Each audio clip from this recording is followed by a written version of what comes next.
A scruffy street kid appeared at the most expensive restaurant in town, barefoot, face smeared with dirt, and hair a tangled mess.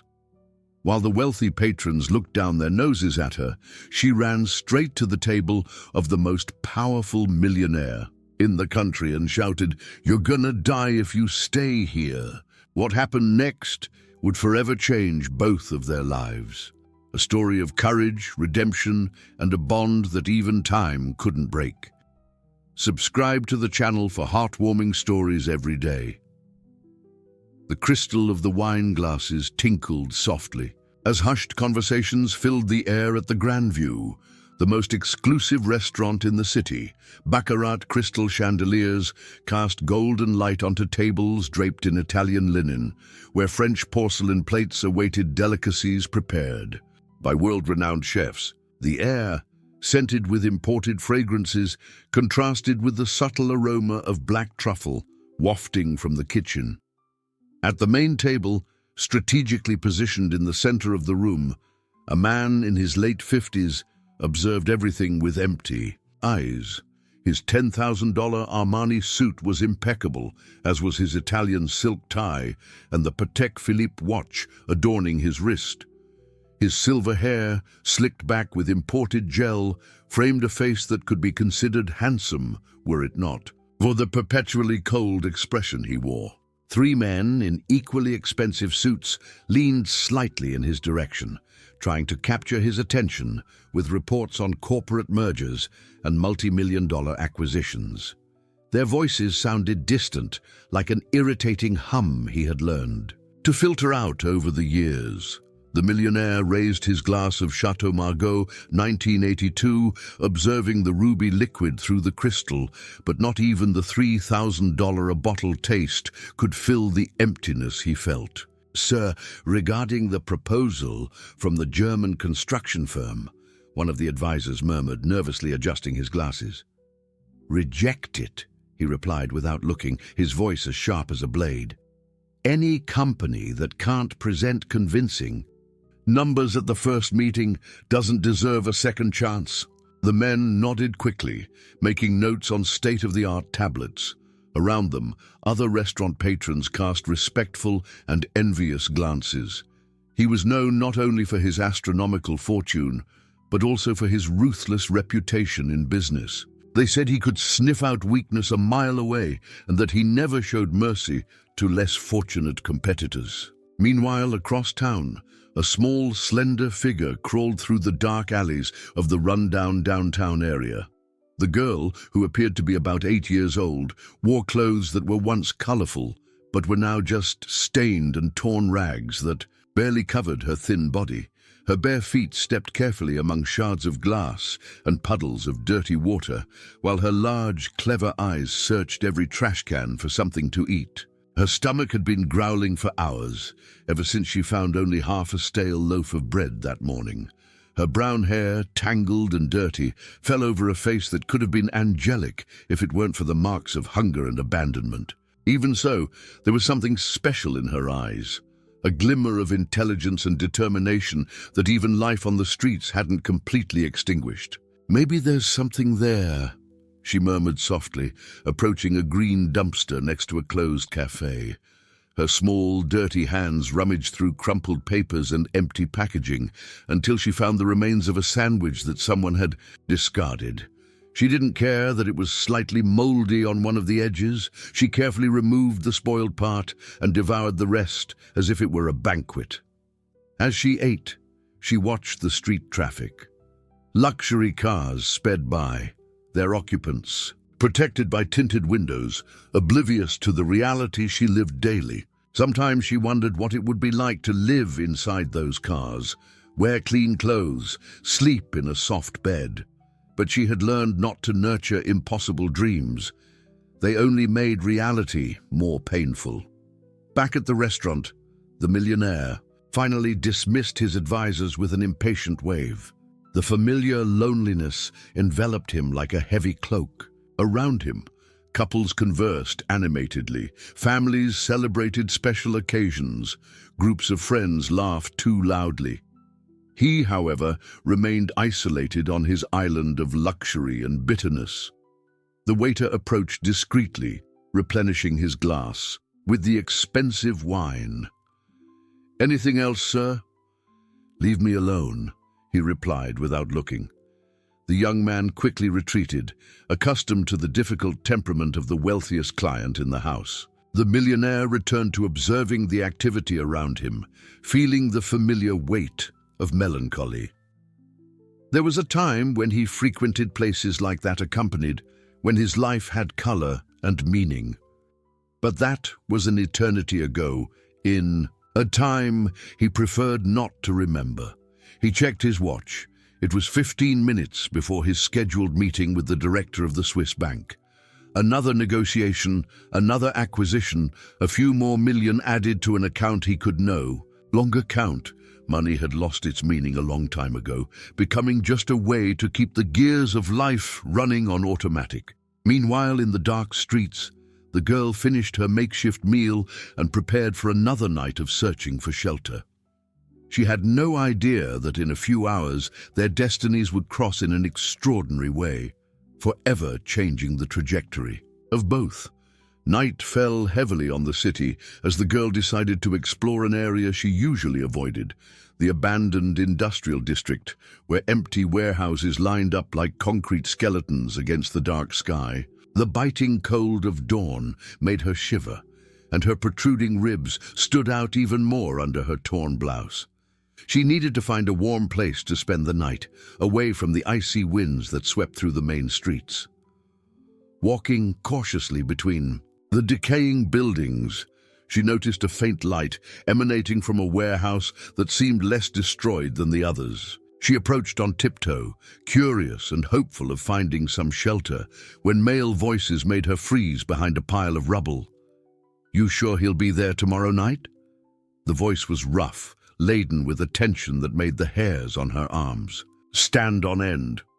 "Of course I am. Every Thursday, same table, same time. The man's obsessive about routines," a second voice replied, higher pitched and more nervous. "It's at the Grandview, that fancy restaurant downtown." The girl held her breath, pressing herself against the cold concrete wall. Through a crack in the metal structure, she could glimpse two burly men leaning over a makeshift table. One of them wore a worn leather jacket and had his right arm covered in intricate tattoos. The other, bald and with a scar that cut across. His face, from his eye to his chin, was handling something that made the girl's heart race, a handgun glinting in the dim light of a hanging bulb. "After everything he's done to me, he's gonna pay," the tattooed man growled, clenching his fists. On the table, "He ruined me, publicly humiliated me, destroyed my company, and even laughed in my face during the process." "Easy, boss.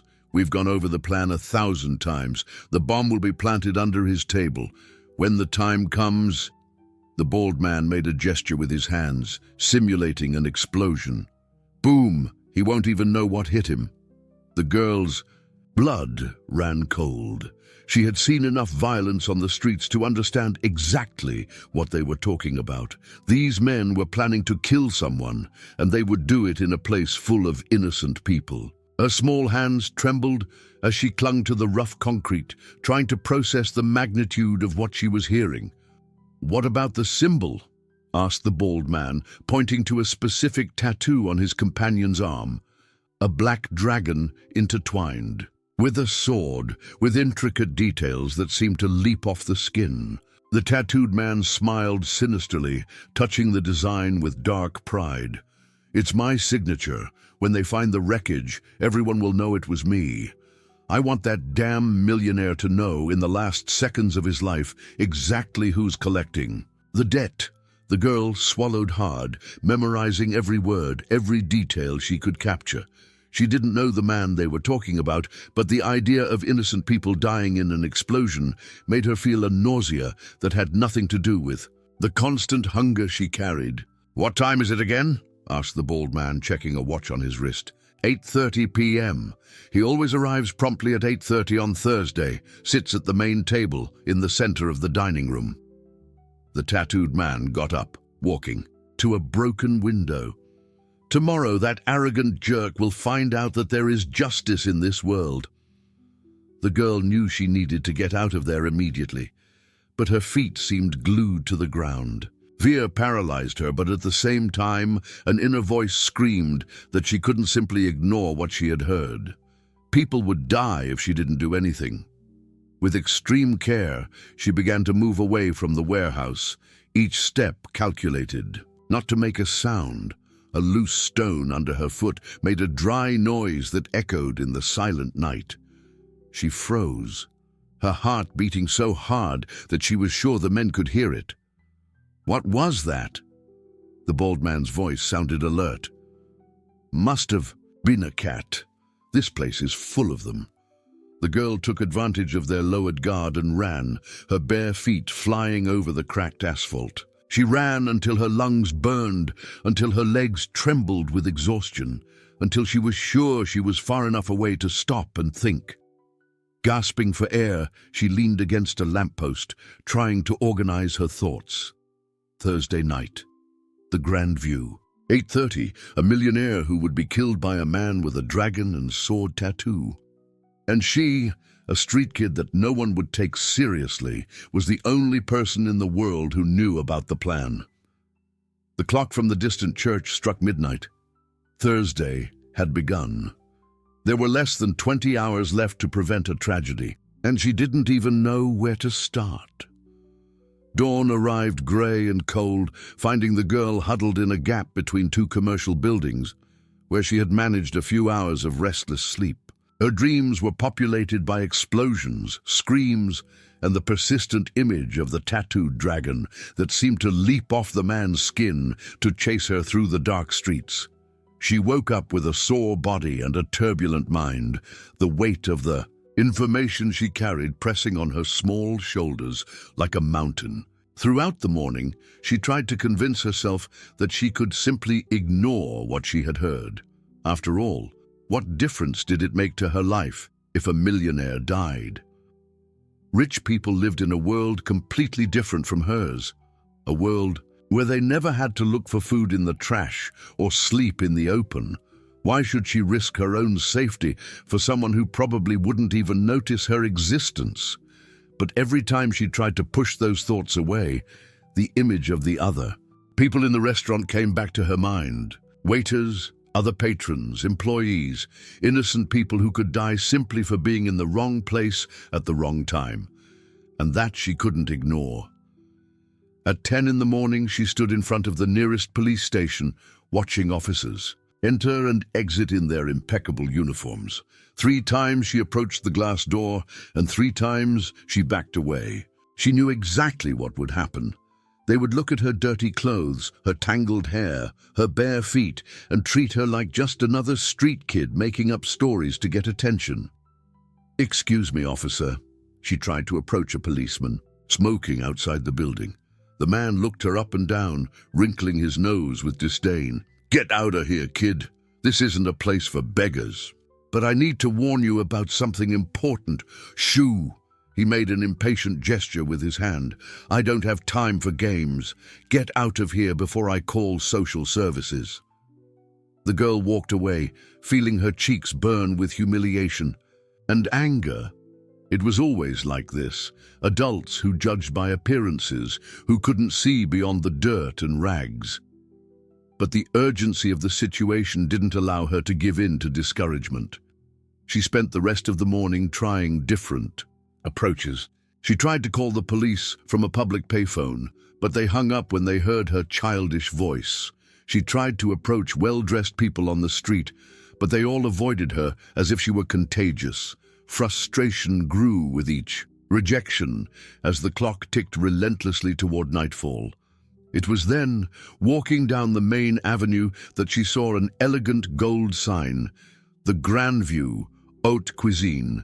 The restaurant stood before her like a castle of glass and marble, with uniformed doormen at the entrance and a constant stream of luxury cars dropping off and picking up customers. The solution was there, obvious and terrifying at the same time.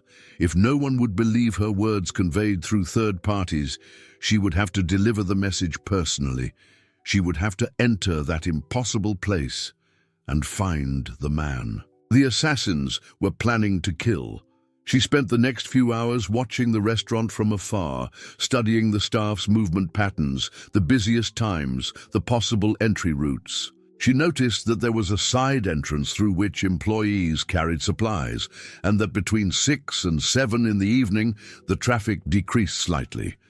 At 7:15, with her heart pounding erratically, she approached the side entrance. A uniformed employee was unloading boxes from a delivery truck, and she took advantage of the moment of distraction to slip through the open doors.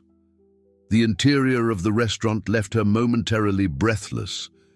It was like entering a dream world. Polished marble reflected golden lights, fresh flowers perfumed the air, and the soft sound of a live piano created an atmosphere of surreal elegance. For a moment she completely forgot why she was there, hypnotized by the opulent beauty that surrounded her. "Hey! What are you doing here?" The gruff voice of a security guard abruptly brought her back to reality. The man, tall and burly, walked towards her with a stern expression. Behind him, other employees began to notice the presence of the dirty, ragged girl amid the sophistication of the environment. "I need to talk to—" she began, but her voice came out as a frightened whisper. "You shouldn't be here." "The security," guard said, reaching out to grab her arm. "I'm going to call someone to take you back where you belong." At that moment, the girl saw through the glass doors that led to the main dining room. There, at the center table, exactly as had been described, was a middle-aged man in an impeccable suit. He was alone, looking at his watch. 8:25. Only 5 minutes left. Adrenaline exploded in her veins like liquid fire. She skillfully dodged the security guard, using the agility developed during years on the streets, and ran towards the main dining room. The dining room of the Grandview was at its peak of sophistication that Thursday evening. Discreet conversations, in various languages mixed with the soft sound of the piano, while elaborate dishes were served with the precision of a choreographed dance. The millionaire checked his watch for the third time in 5 minutes, 8:27. His obsessive punctuality bothered him sometimes, but it was one of the few aspects of his life over which he still exercised total control. Around him, the other restaurant patrons enjoyed their expensive meals, oblivious to the shady deals that moved billions of dollars at the center table. The millionaire cut a piece of the Wagyu steak that cost more than many people earned in a month, but the taste seemed bland to him, as everything in his life had become. It was then that chaos erupted. A small figure came running between the tables, knocking over a crystal glass that shattered on the marble floor with a sound that cut through the air like a scream. The girl, with dirty clothes and disheveled hair, contrasted so drastically with the refined environment that for a moment everyone present was paralyzed, as if an apparition had materialized out of nowhere. Waiters tried to intercept her, but she dodged with the desperate agility of someone who had learned to run to survive. Her bare feet left small marks of dirt on the pristine floor as she ran directly towards the center table. "You're gonna die if you stay here." The shout came from her throat with a force she didn't know she possessed, echoing through the luxurious dining room like thunder on a silent night. The millionaire, who was raising his fork to his mouth, froze completely. The expensive meat hung in the air as he fixed his gaze on the child who had appeared before his table like an apocalyptic prophet. He had never seen her before in his life. He was absolutely sure of that, but there was something in her eyes, a genuine terror, a desperate urgency that prevented him from simply dismissing her as a mentally disturbed person. Around him, the other customers whispered to each other, some with expressions of disgust, others of morbid curiosity. An elderly lady covered in jewelry muttered loud enough to be heard, "How absurd! How did they allow that creature to enter here?" Restaurant security guards quickly surrounded the girl, but the millionaire raised his hand in a gesture that made them hesitate. There was something in that moment that piqued his curiosity. Perhaps it was the way she looked him directly, in the eyes, without the subservience he was used to seeing, or perhaps it was the way her words had cut through all his emotional armor. "What did you say?" he asked, his voice low but clear enough for her to hear. The girl trembled but did not back down. "They're going to kill you. Today, now. There's a bomb." "Enough!" interrupted the restaurant manager, approaching quickly. "Sir, we sincerely apologize for this intrusion. We will remove this... "Wait," said the millionaire, standing up slowly. There was something in the girl's expression that intrigued him deeply. It wasn't just fear, it was knowledge, as if she knew something that no one else knew. "How do you know this?" "I overheard them talking." The words tumbled from her mouth. "Two men, in a warehouse. They talked about Thursday, about this restaurant, about 8:30. She stopped, breathing heavily. "One of them has a tattoo on his arm, a dragon with a sword." The millionaire's blood ran cold instantly. That description. He knew only one person with that specific tattoo, a former partner he had betrayed years ago, a dangerous man who had sworn revenge before disappearing from business circles. The coincidence was impossible. How could a street kid know such a specific detail? "Describe the tattoo," he said, his voice now laden with a tension that made even the security guards back away slightly. "The dragon. It's intertwined with the sword, and there are small flames coming out of its mouth. It's on the right arm, from the elbow to the shoulder." The girl closed her eyes, concentrating.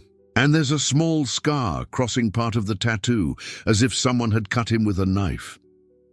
The millionaire felt as if the ground had opened up beneath his feet. Only 3 people in the world knew about that scar. Himself, the man who carried it, and the doctor who had treated the wound years ago. There was no way that girl was making up those details. "Sir," whispered his personal assistant, who had arrived discreetly at the table, "perhaps we should consider..." "Evacuating the restaurant," completed the millionaire, his mind now working at full speed. "Now. Discreetly, but now." The restaurant manager paled. "Sir, you certainly won't take seriously the words of a..." "Do as I say." The millionaire's voice cut through the air like a knife, and his authority was enough to silence all objections. As employees began to circulate discreetly among the tables, making up excuses about a temporary technical issue, the millionaire looked again at the girl. She was still trembling, but her large eyes remained fixed on his, as if she was handing him the responsibility for all the lives in that place. "What's your name?" he asked softly. But before she could answer, a deafening explosion tore through. The night and the world around them collapsed in flames and wreckage. The blast was deafening. Glass shattered into 1,000 pieces that flew like deadly projectiles through the air. Crystal chandeliers crashed down with an agonizing metallic noise, and a wave of heat swept through the dining room like the breath of an angry dragon. The explosion had partially destroyed the east wing of the restaurant, exactly where the millionaire's table was located. But thanks to the girl's warning, the place had been evacuated just 3 minutes earlier. On the sidewalk across the street, among ambulances and fire trucks, the millionaire watched the wreckage of one of the most exclusive restaurants in the city. His ears were still ringing from the impact of the explosion, and small cuts on his face testified to how close he had been to death. Beside him, the girl remained silent, huddled inside a blanket that a paramedic had placed over her shoulders. "Sir, we have 3 confirmed fatalities," reported a police officer approaching. With a grave expression, Two employees who couldn't get out in time, and one of the perpetrators of the attack. It seems something went wrong with the bomb mechanism, and it exploded prematurely. The millionaire nodded, but his eyes remained fixed on the girl. Without her warning, the death toll would have been devastating. Dozens of innocent people, including himself, would have been reduced to ashes in a matter of seconds. "What about the other man?" he asked. "He fled, but we have a detailed description thanks to the witness." The police officer looked at the girl with a mixture of respect and disbelief. "I've never seen anything like it. A child saving so many people's lives." In the following hours, the millionaire remained at the scene, giving statements and dealing with the avalanche of calls from lawyers, security guards, and press secretaries. But his attention kept constantly returning to the girl, who waited patiently in an ambulance, refusing to leave until she was sure he was okay. It was only when the first rays of sunlight began to appear on the horizon that he finally approached her. The girl had fallen asleep, leaning against the side of the ambulance, the blanket still enveloping her small shoulders. Even sleeping, her face carried an expression of concern, as if even in dreams she carried the weight of the responsibilities she had assumed. "Hey," he said softly, touching her shoulder carefully. She woke up immediately, her eyes opening with the speed of someone who was used to staying alert even during sleep. For a moment she seemed disoriented, but soon the memory of recent events returned. "Are you okay?" was the first thing she asked, and the millionaire was surprised by the genuine concern in her voice. "I'm alive thanks to you," he replied, sitting next to her in the ambulance. "You saved my life. You saved many people's lives." The girl lowered her eyes, as if she didn't know how to handle the recognition. "I just couldn't let people die." They remained silent for a few minutes, watching the movement of investigators among the smoldering rubble. The millionaire discreetly studied the girl's profile, noting details he had missed in the confusion of the night before. Despite the dirt and torn clothes, there was something in her features that intrigued him deeply, something familiar that he couldn't identify. "Where do you live?" he asked finally. "On the streets," she replied simply, without self-pity. "Since I can remember." "And your parents?" "I don't know. I never met them."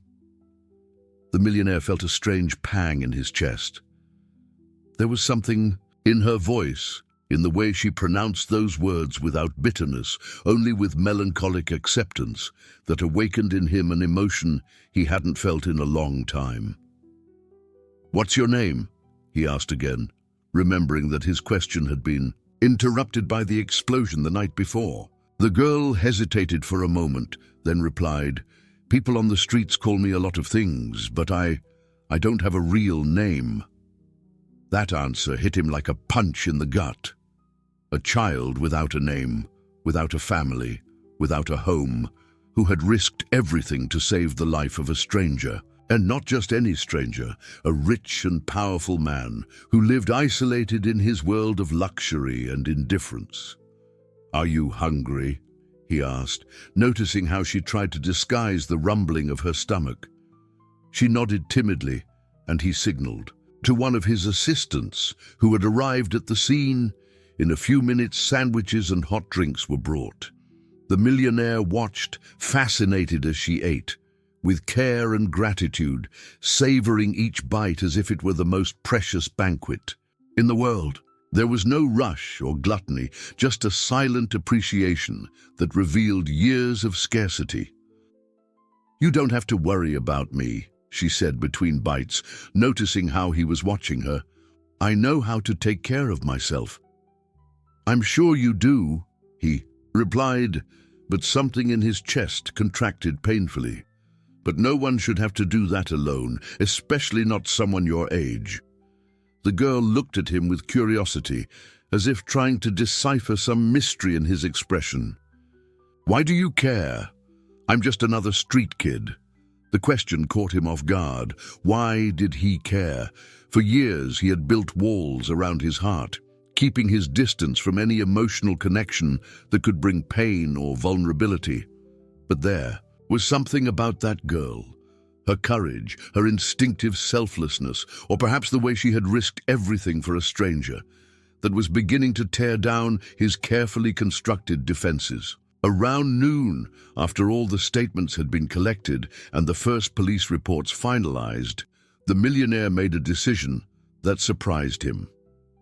Instead of returning to his lonely mansion or diving into work, as he always did when facing stressful situations, he offered to take the girl to a nearby hotel where she could take a shower and rest properly. "You don't have to," she protested, but the exhaustion in her voice was evident. "I'll be okay." "I know you will," he said softly. "But let someone take care of you for once, just for today." At the hotel, while the girl bathed and put on clean clothes that he had ordered to be bought, the millionaire stayed in the living room, lost in thoughts he couldn't organize. There was something deeply disturbing about the way she had entered his life, like a meteor crashing through his ordered and predictable existence, leaving destruction and transformation in its wake. When she emerged from the bathroom, with her clean hair revealing brown streaks that shone in the light, he felt a jolt of recognition that left him speechless. Without the dirt and rags, it was possible to clearly see her delicate features, her large and expressive eyes, the shape of her nose and mouth that awakened memories he had buried deep inside. "Thank you," she said timidly, touching the new blouse with reverence. "It's been a long time since I've worn clean clothes." He only nodded, still processing the strange familiarity he felt looking at her. It was like seeing a ghost, a vision of a past he preferred to forget. That night, after ensuring she had a proper meal and a safe place to sleep, the millionaire returned to his mansion.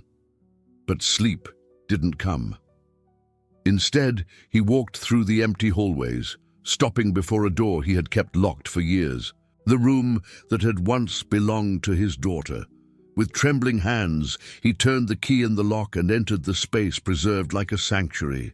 Everything remained exactly as he had left it last time.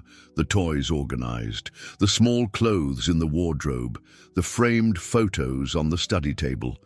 And there, in the main photo, the face of an 8-year-old girl smiled at him through the glass, with the same large and expressive eyes he had seen that afternoon.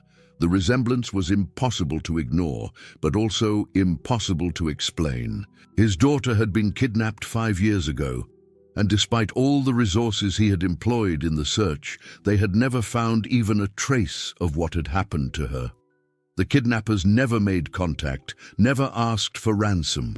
She had simply disappeared like smoke, leaving only a devastating void that he had tried to fill with work and indifference. But now, looking at the photo of his lost daughter and remembering the girl who had saved his life, an impossible possibility began to take shape in his mind. 3 days passed in a strange and uncomfortable routine.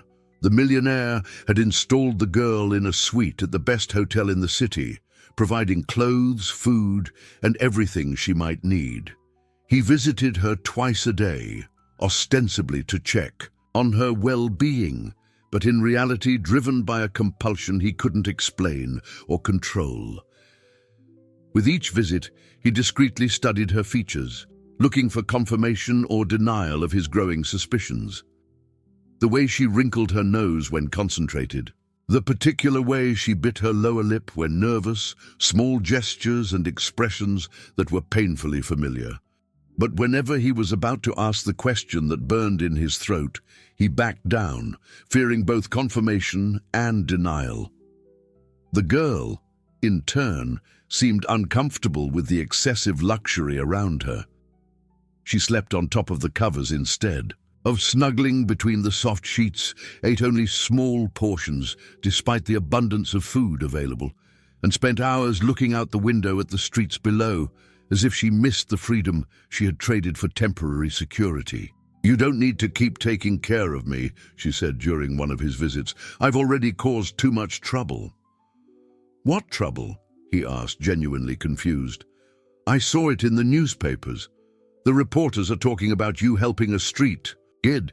They're saying bad things, that it's just publicity, that you're trying to improve your image after the bombing." She lowered her eyes, clearly embarrassed. "I don't want you to get in trouble because of me." The millionaire felt a surge of anger against the sensationalist journalists who turned any human gesture into a scandalous headline.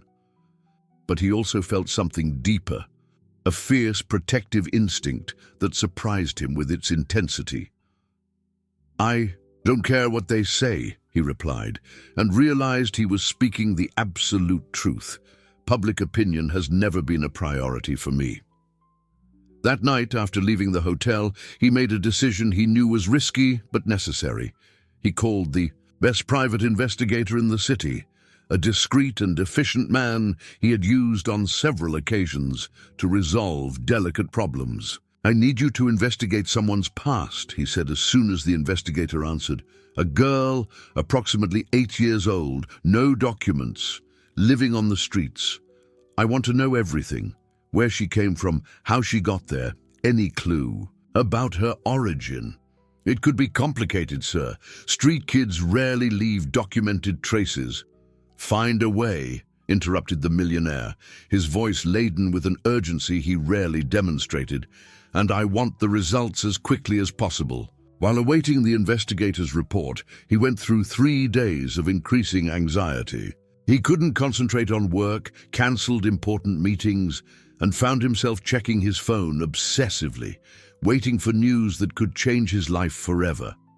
It was on a Thursday, exactly 1 week after the bombing, that the investigator finally called. "Sir, I need to see you personally to discuss the results," said the man's voice laden with an unusual tension. "It's complex." 2 hours later, the investigator was sitting in the private office of the mansion with a thick folder of documents and photographs spread out on the mahogany table. His face was grave, as if he carried information he preferred not to deliver. "What did you find?" asked the millionaire, trying to keep his voice steady. "At first, it was exactly as I expected. No records, no documents, no official traces. But then I started investigating missing children from recent years, cross-referencing data on age, physical appearance, and geographic location." The investigator opened the folder and pulled out a photograph. "And I found this." It was a photo of a missing child poster, yellowed with age and partially damaged. But even with the deterioration, it was possible to clearly see the face of a small girl smiling at the camera with bright and innocent eyes. At the bottom, basic information. Name, Sophia Elena. Age, 3 years. Disappeared on March 15th, 2019. The millionaire's world stopped spinning. His hands trembled as he took the photograph, studying every pixel of the image he had searched for in his nightmares for years. It was her. Even with 5 years difference, even marked by life on the streets, it was undeniably his daughter. How is that possible?" he whispered, his voice broken by emotion. "Apparently, after the kidnapping, she was held for a while by people who planned to sell her. But something went wrong. Maybe a police operation, maybe internal conflicts among the criminals. Anyway, she ended up abandoned on the streets when she was only 4 years old." The investigator paused, clearly uncomfortable. "Sir, I have to say it's a miracle she survived. Most children in that situation—" "She survived," interrupted the millionaire, his words coming out like a prayer of gratitude. "She not only survived, she became an extraordinary person." The pieces finally fell into place. The girl's precocious intelligence, her inexplicable courage, the way she had risked everything to save a stranger, they were traits he recognized, characteristics he had passed on to her through genes and the early years they spent together. "There's more," continued the investigator, pulling another document from the folder. I found this among the personal things she was carrying when they brought her to the police station for the first time, 3 years ago. It was a small gold locket, scratched and tarnished by time, but still recognizable. The same locket he had given his daughter on her 3rd birthday, with a microscopic photo of him inside, a keepsake she could always carry with her. The millionaire took the locket with hands that trembled violently, opening it to reveal his own photo, younger, and smiling, looking back at him through the scratched metal. For 5 years he had searched for that locket, for any sign that his daughter was still alive, and now it was there, in his hands, along with the proof that the miracle he had prayed for every night had finally come true. Tears he hadn't shed in years began to roll down his cheeks, and for the first time since the kidnapping, he allowed himself to feel something other than pain and emptiness. Hope, love, the possibility of redemption he had considered lost forever. His daughter was alive, his daughter was safe, and more than that, his daughter had become a person he could deeply admire, someone capable of a selflessness and courage he had lost over years of bitterness and isolation. Now, he needed to figure out how to tell her the truth, and how to start rebuilding a connection that had been stolen by 5 years of separation and suffering.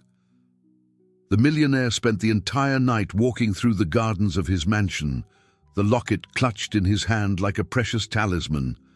1,000 plans formed and unformed in his mind: how to approach Sophia, how to explain the impossible truth, how to recover the lost years.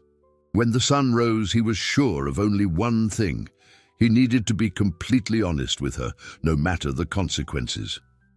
He arrived at the hotel at 9 in the morning, with his heart beating so hard he was sure she could hear it.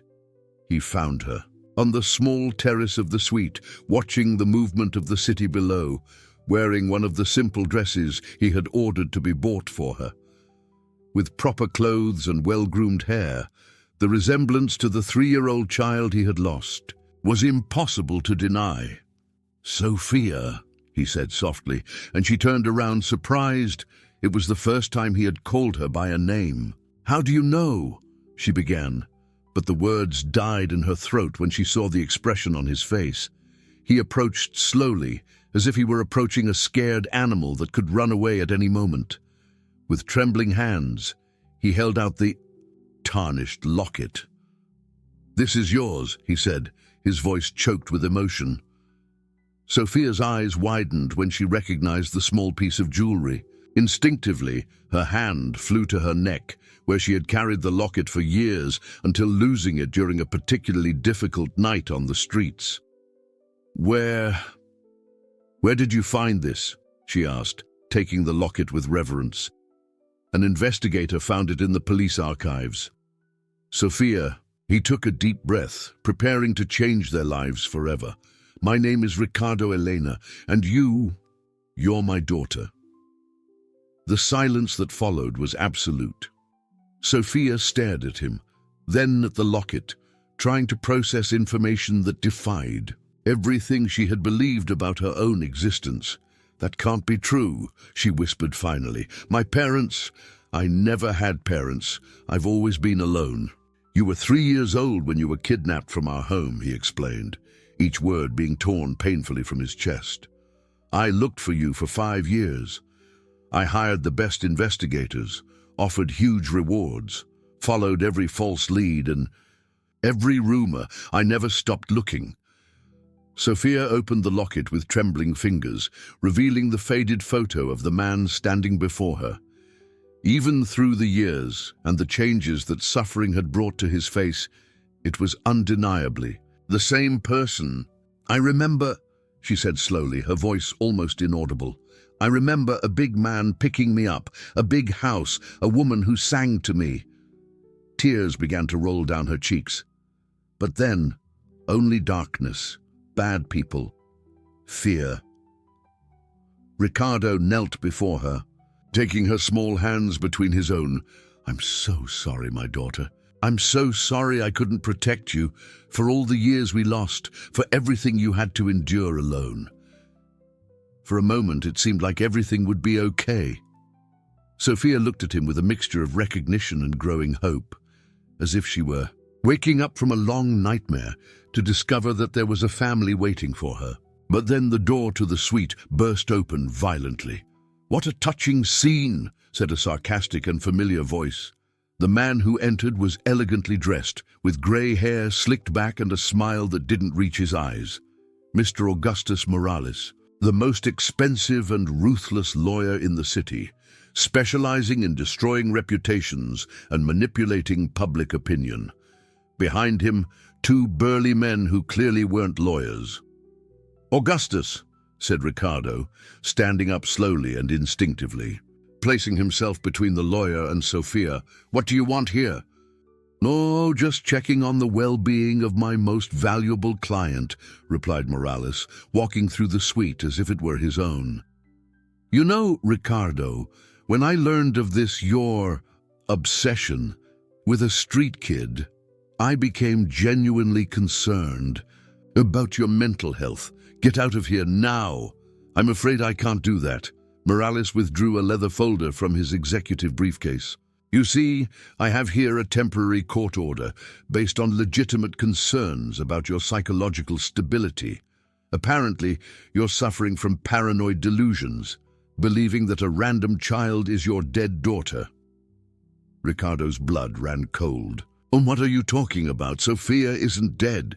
Sophia Elena died in the kidnapping 5 years ago. We have the death certificate, witnesses, forensic evidence." Morales smiled coldly.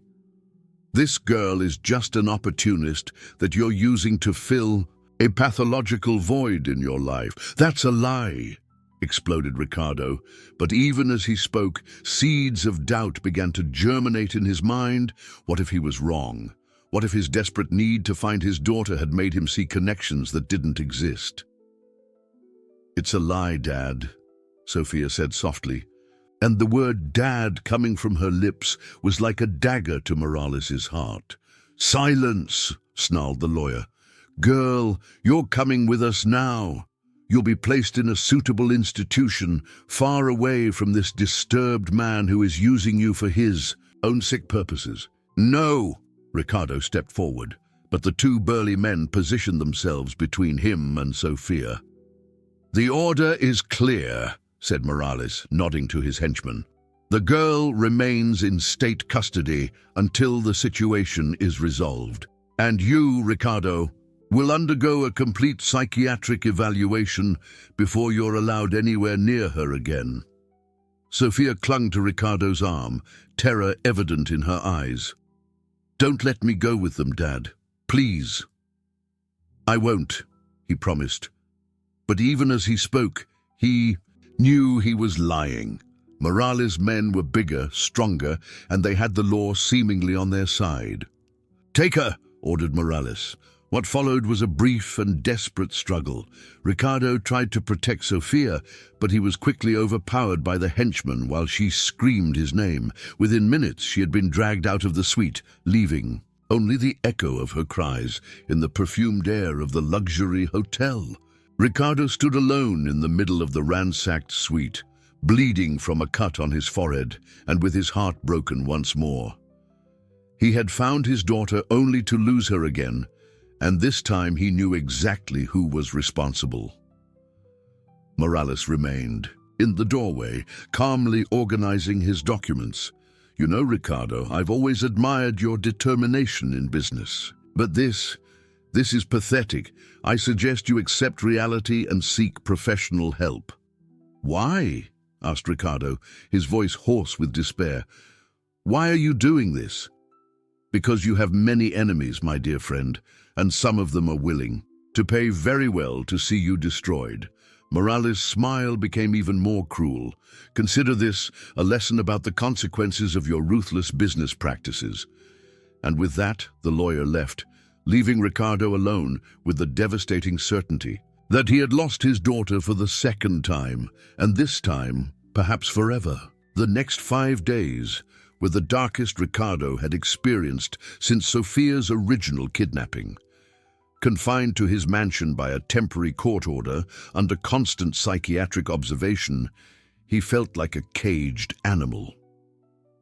Dr. Helena Vasquez, the psychiatrist, assigned by the court, visited him daily, asking questions that seemed designed more to incriminate him than to help him. "Mr. Elena," she said during a particularly frustrating session, "do you understand that your claims about this girl are, at the very least, highly improbable?"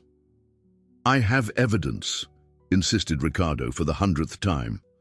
"The locket, the physical similarities, the investigator's report, evidence that could have been fabricated or misinterpreted by someone in a fragile psychological state," she retorted, making notes in her notepad.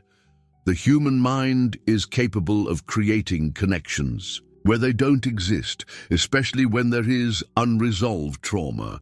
Ricardo clenched his fists, fighting the anger that threatened to consume him. He knew that any demonstration of emotional instability would only reinforce the case against him.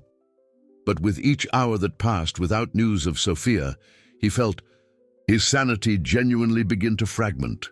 It was then that Marcus, his loyal personal lawyer for over 20 years, arrived with news that changed everything. "Ricardo," he said, entering the office with an expression that mixed hope and apprehension, "we found something that could turn this situation around."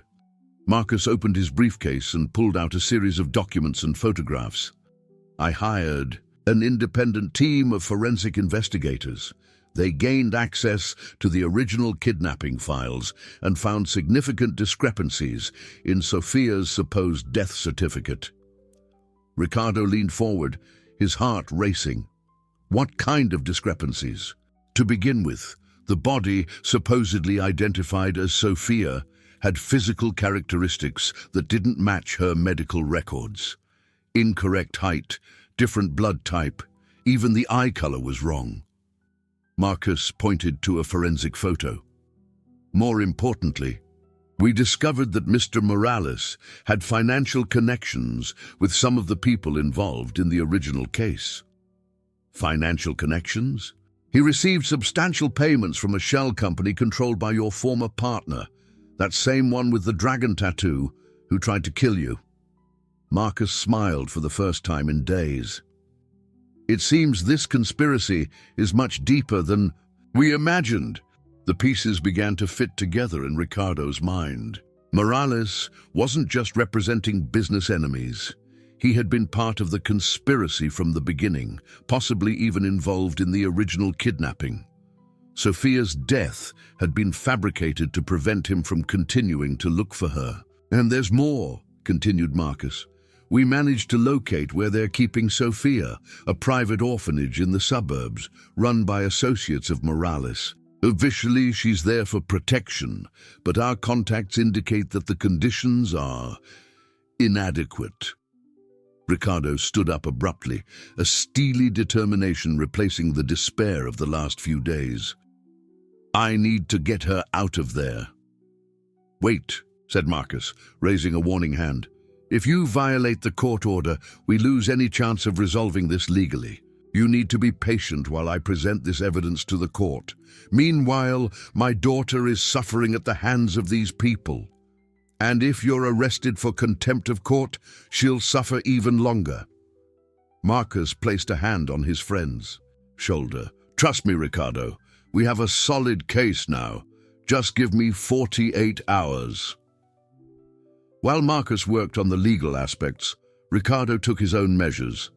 Using discreet contacts, he obtained detailed information about the orphanage where Sophia was being held. The place had a terrible track record: malnourished children, inadequate supervision, and several cases of abuse that had been hushed up through political influence. The thought of his daughter, the courageous girl who had saved his life, suffering in that place, filled him with a cold and calculated fury. He had spent years being ruthless in business, using his wealth and influence to destroy competitors.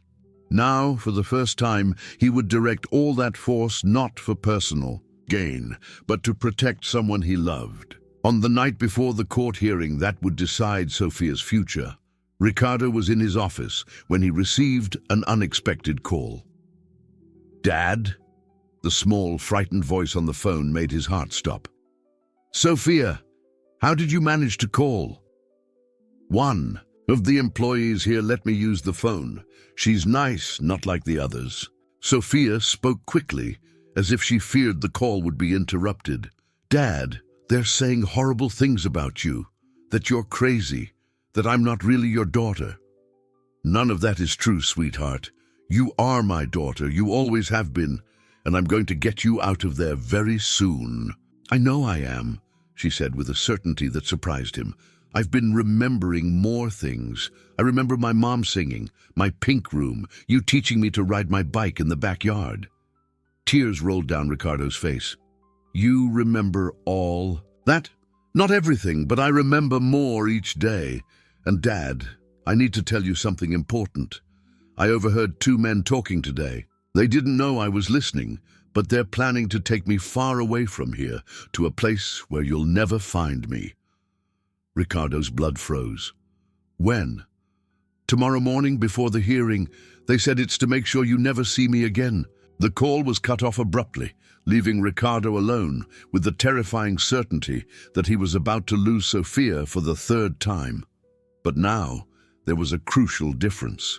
He knew exactly where she was, and he had 48 hours of preparation, turning into a single night of desperate action. It was time to set aside legal caution and fight for his daughter the only way he knew how, with all the relentless determination that had made him one of the most powerful men in the country.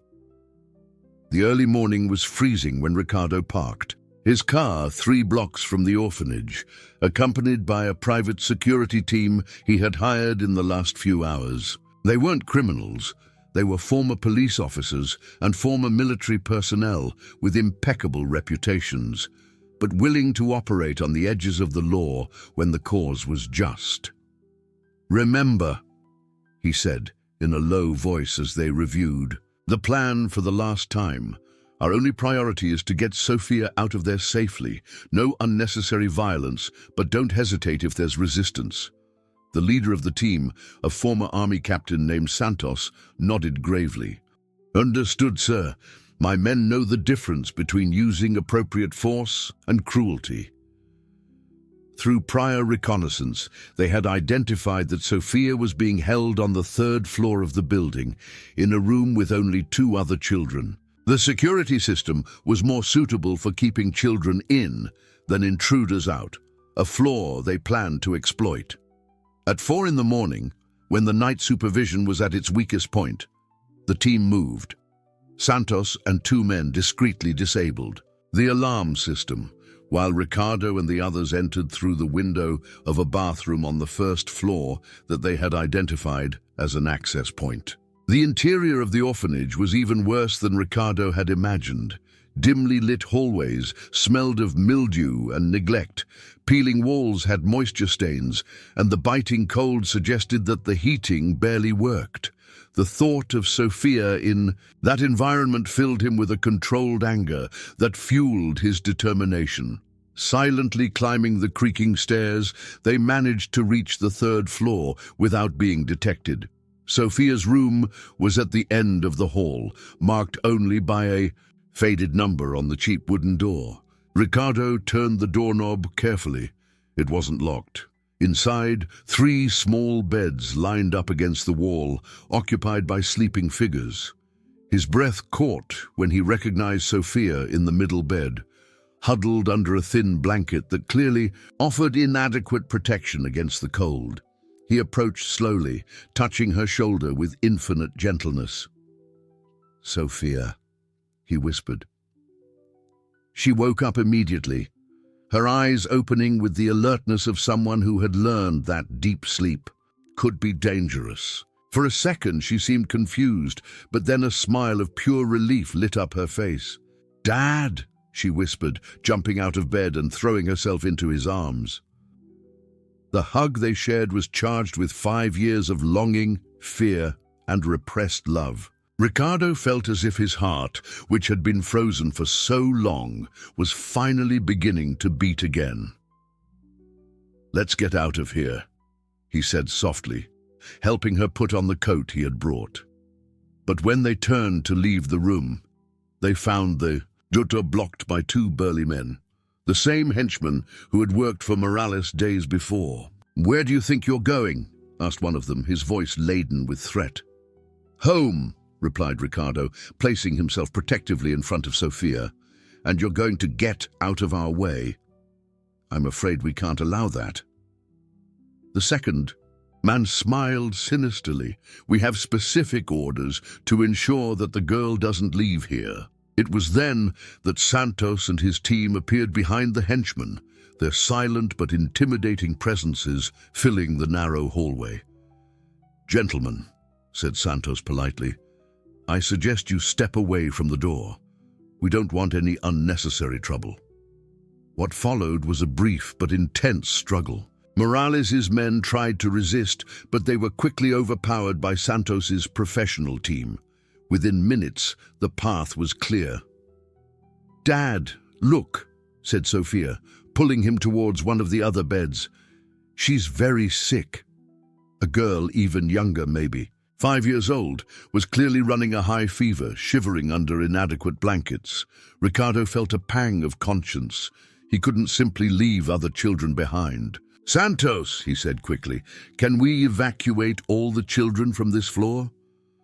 "Sir, our mission was only to—" "Our mission has changed." The authority in Ricardo's voice didn't allow for argument. "We're not leaving any child in this place." In the next 15 minutes, 15 children were carefully removed from the orphanage and placed in vans that Ricardo had provided. Some were still sleeping, others were confused and scared, but all were treated with absolute gentleness. When they finally left the dilapidated building behind, Sophia took Ricardo's hand. "Thank you for not leaving me behind," she said, "and thank you for not leaving them either."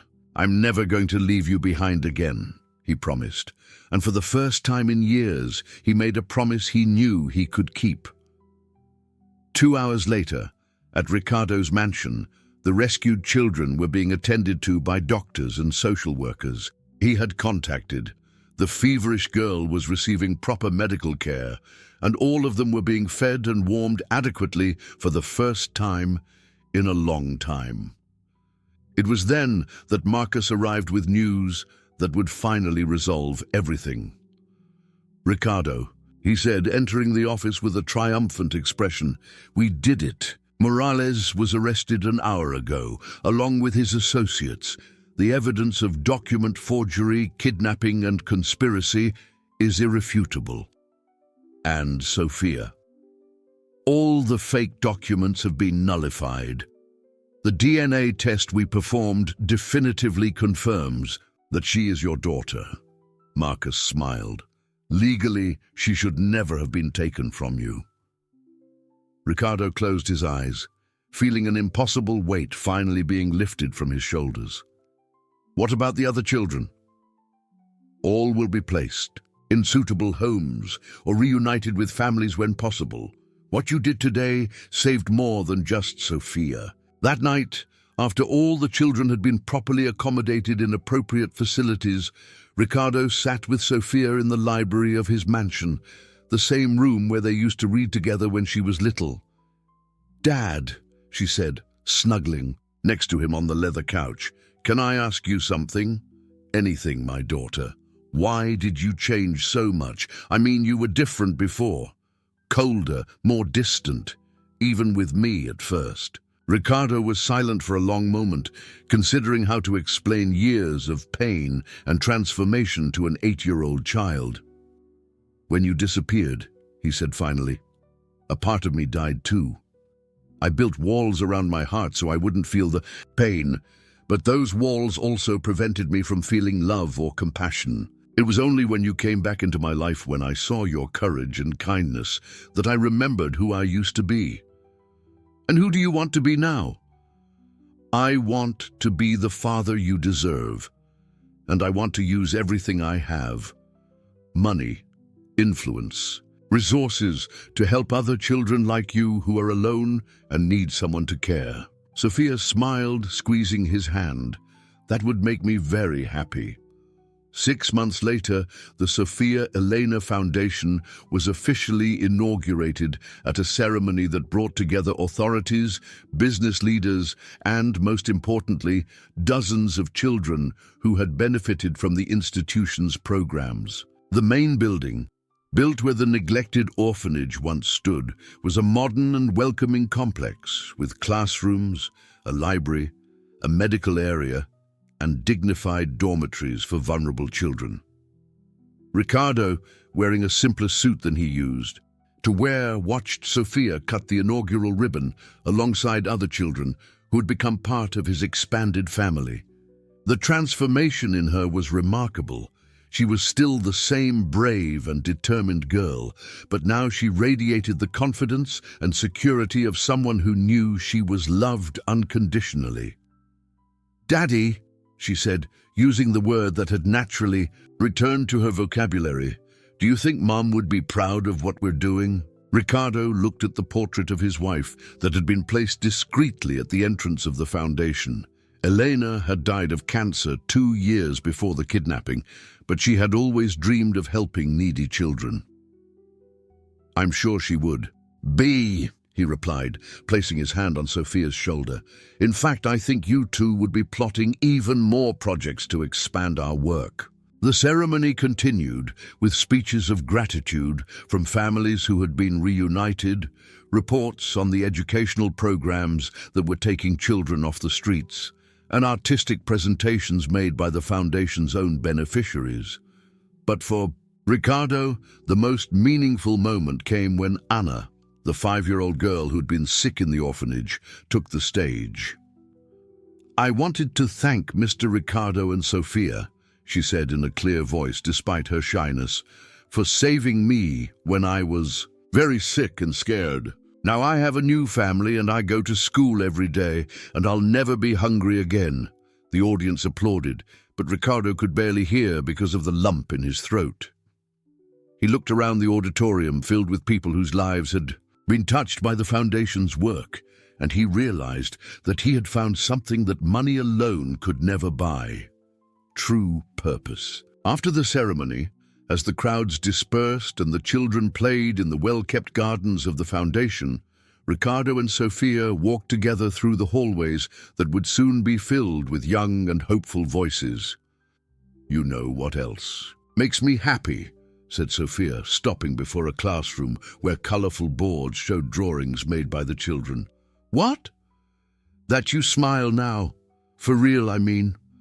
At the restaurant that night, your eyes were so sad even when you tried to look important and powerful." Ricardo knelt beside her, looking directly into her eyes, the same eyes that had carried so much precocious wisdom when she was a street child, and that now shone with the recovered joy of childhood. "Do you know why I smile now?" he asked. "Why? Because I've learned that being truly powerful doesn't mean controlling companies or accumulating money. It means using what you have to protect who you love and help who needs it." He touched her face gently. "You taught me that, my little heroine." "I'm not a heroine," she protested, blushing. "I just did what was right." "Exactly, and that's what makes you a heroine." As they walked back home through the foundation's gardens, passing children who were playing safely and happily, Ricardo reflected on the impossible journey that had brought them there, from a bitter and isolated man to a dedicated father and philanthropist, from a lost and abandoned girl to a courageous young woman who had saved not only his life, but his soul. The sunset painted the sky with gold as they drove through the city, passing the location where the Grandview once stood. A discreet sign marked the space: "Future Home of the Elena Community Center," another project of the foundation to offer free meals and educational programs for needy families. "Dad," said Sophia, as they approached the mansion that now truly felt like a home, "can I tell you a secret?" "Of course." That night at the restaurant, when I yelled at you to leave. It wasn't just because I heard about the bomb." She paused, playing with the locket she now wore openly around her neck. "It was because when I looked at you, I felt something strange in here," she said, placing her hand over her heart. "Like I knew you from somewhere. Like you were important to me somehow." Ricardo felt his eyes fill with tears, not of sadness, but of profound gratitude for a universe that had conspired to bring them back to each other. "You know what I think?" he said. "What?" "I think true love never completely disappears, even when we're separated, even when we can't remember. Some part of us always recognizes the people who are truly important in our lives." Sophia smiled, that radiant smile that had become the light of his existence. "So that means we'll never get lost again, right?" "Never again," he promised, and this time he knew it was a promise that fate would help him keep. 2 years later, the Sophia Elena Foundation had become one of the most respected charities in the country, responsible for rescuing hundreds of children from at-risk situations and reuniting dozens of families. Ricardo discovered that using his wealth for good not only brought him more satisfaction than any business deal had provided, but also multiplied his fortune in ways he had never imagined. Partnerships with other organizations, donations from people inspired by his work, and investments in communities that became prosperous and productive.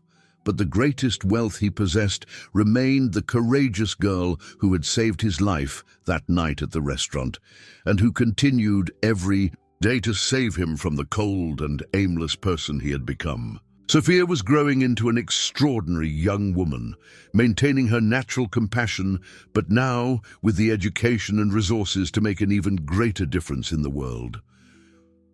On quiet evenings, when they sat together in the library reading, or simply talking about the plans for the foundation, Ricardo sometimes still barely believed the journey that had brought them there. From a bombing that almost cost him his life, to a reunion that saved his soul.